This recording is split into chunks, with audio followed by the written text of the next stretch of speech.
Hello દોસ્તો, તો સૌને મારા હર હર મહાદેવ. અને આજે અમે લોકો નીકળી ગયા હતા વૃદ્ધાશ્રમની અંદર, કારણ કે આજે મારા મમ્મીની પ્રથમ વાર્ષિક પુણ્યતિથિ હતી. તો અમે લોકો વૃદ્ધાશ્રમની અંદર જમાડવા ગયા હતા. તો અમે લોકો પહોંચી ગયા હતા બાપા સીતારામ વૃદ્ધાશ્રમની અંદર. અમે જ્યાં તેવા ગયા ત્યાં જેવા પહોંચી ગયા હતા, કેટલા બધા કૂતરા, નાના નાના ડોગી હતા મસ્તીના. અમે એને અડી તો એની માં ડાયરેક્ટ અમારી પાસે જ આવે, અને હું તો એવી રીતના રમાડવા માંડી હતી કે જાણે નાના છોકરા હોય. તો સૌ લોકો અમે રમાડવા માંડ્યા હતા, તમે જુઓ. અમે લોકો પણ એવી રીતના, હું, મારો ભાઈ, મારા દીદી, મારા પપ્પા, ભાઈજી, અમે બધા લોકો ત્યાં પહોંચી ગયા હતા.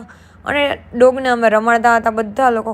અને જે ડોગના જે માલિક હતા, જ્યાં એ લોકો જેવી રીતના બોલાવે ને, બે ડોગ જલ્દી એની પાસેથી દોડી અને આવી જાય.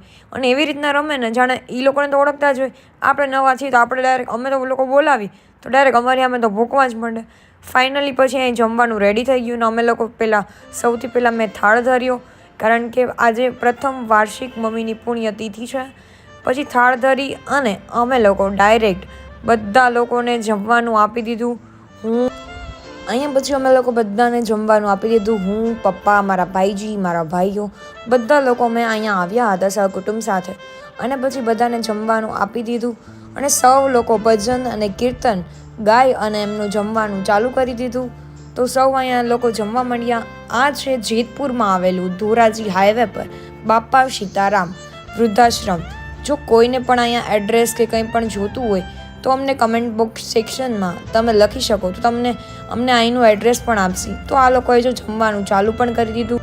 કોઈ પણનો જન્મદિવસ હોય છે, કે કોઈની તિથિ હોય છે, કે કોઈની લગ્નની તારીખ હોય છે, તો પણ તમે લોકો અહીંયા આવી શકો છો અને તમે તમારા જે દિવસ છે એને વધારે ખાસ બનાવી શકો છો.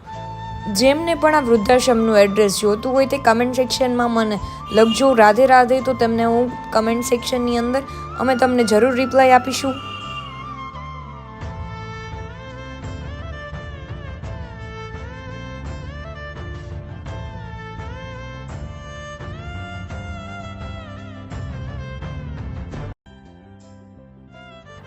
અને થોડી વાર પછી મેં સૌ જોડે વાતું કરી. સૌને મારી યાર બહુ મજા આવી. તો જો વિડીયો ગમ્યો હોય તો વિડીયોને લાઇક, ચેનલને સબસ્ક્રાઈબ અને શેર કરવાનું ભૂલતા નહીં, જેથી આવા જ વિડીયોની લિંક તમને મળતી રહે. તો સૌને મારા હર હર મહાદેવ અને જય શ્રી કૃષ્ણ.